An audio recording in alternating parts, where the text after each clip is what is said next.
There's a liquid sitting on a shelf at almost every hardware store in the country right now, costing less than the coffee you had this morning. That does something most rust products flat out cannot do.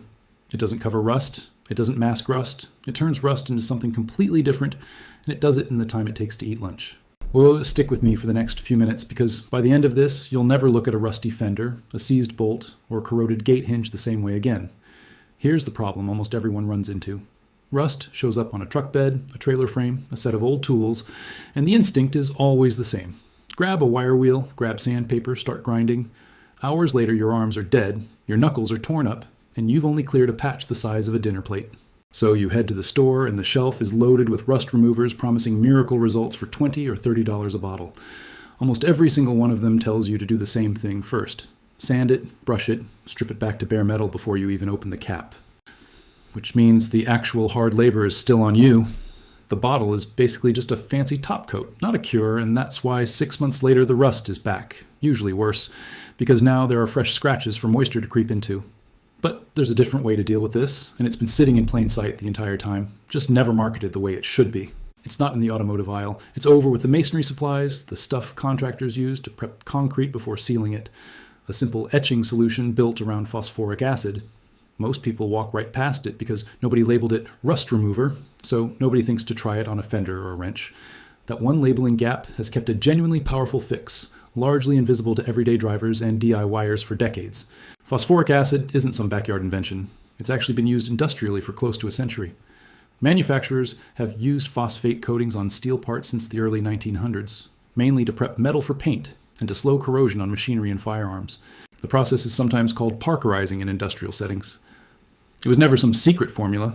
It was just mostly confined to factories and metal shops instead of ending up in consumer rust removal products, because a bottle that permanently fixes the problem isn't exactly a repeat customer. Now let's get into why it actually works, because the logic is simple once you see it. Rust, iron oxide, forms when iron, oxygen, and moisture react together. The result is soft, flaky, full of gaps, and it doesn't bond well to the metal underneath, which is exactly why it flakes and spreads. Sanding it just knocks the surface layer off. It doesn't touch what's hiding down in the pits and pores of the metal. Phosphoric acid works differently. When it contacts iron oxide, it reacts with it directly and forms a new compound called iron phosphate, which is dense, dark, and chemically stable. Think of it like turning loose gravel into solid concrete. Same base material, completely different structure. Iron phosphate doesn't flake, doesn't feed on moisture the same way, and it actually gives future paint or primer something solid to grip onto. You're not just cleaning the surface, you're converting the problem material itself into something inert. So why isn't this common knowledge? Mostly it comes down to how the rust care industry is built. A product that permanently resolves corrosion in one application doesn't generate repeat sales the way a temporary coating does. There's more incentive to sell you a $25 bottle that needs reapplying every few months than a $2 solution you might only need once or twice a year. That's not some elaborate scheme. It's just ordinary business logic that happens to work against the consumer's best interest. Mechanics and restoration shops that work on classic cars have quietly used phosphoric acid treatments for years, especially on frames and undercarriages where sanding every inch just isn't realistic.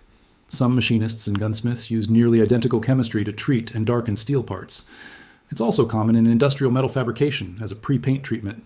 None of this is fringe or experimental. It's just chemistry that never made it onto the label of a consumer spray bottle. Now here's how you'd actually use it. First, clear away loose flakes and surface dirt with a stiff brush or an old rag. You are not trying to sand down to bare metal, and you shouldn't, because the acid actually needs existing rust to react with. Second, gear up properly. Safety glasses, chemical-resistant gloves, and if you're working in a tight, poorly ventilated space, a basic respirator, since concentrated phosphoric acid is a genuine skin and eye irritant. Third, transfer the solution into a spray bottle. Shake it and saturate the rusted area heavily, making sure it pools into the deeper pitted spots. You'll see it start to foam and shift color, red fading through brown and gray into black, and that color change is your visual proof the conversion is happening. Give it time. 5 to 10 minutes for light surface rust, up to 30 minutes or a second application for heavier corrosion until the whole area reads solid black or dark charcoal with no red left showing. Finally, rinse thoroughly with water to stop the reaction, dry it completely, and you're left with a hardened, stable surface that's ready for paint or primer if you want one, though it holds up fine bare too. A few honest caveats, because I'd rather you go in informed than disappointed. This works on surface and moderate rust. It is not going to rebuild metal that has rusted through and turned to lace. At that point, you're looking at patching or welding, not chemistry. It's also a genuine acid, so treat it with the same respect you'd give any garage chemical. Good ventilation, proper gloves, and keep it off bare skin and away from kids and pets. And while the converted layer is far more stable than untreated rust, no coating is truly permanent outdoors. A coat of primer and paint over it will make it last significantly longer. Compare that against the alternative. A professional undercarriage rust treatment at a shop commonly runs into the hundreds of dollars, and a full frame restoration with cutting and welding can run into the thousands. A gallon of concentrated phosphoric acid etching solution typically costs somewhere in the $10 to $15 range and treats a serious amount of surface area. That's not a marginal difference. That's the gap between a weekend project and a 5-figure repair bill. At the end of the day, this isn't about outsmarting some shadowy industry. It's about realizing that a lot of the premium fixes we reach for are really just repackaged versions of basic chemistry that's been sitting on a shelf the whole time, wearing the wrong label. The real skill isn't finding secret products. It's learning to ask what's actually happening at a chemical level before you spend money assuming price equals effectiveness. That mindset will save you a lot more than one rusty fender over the years. This has been Hidden Fix Lab.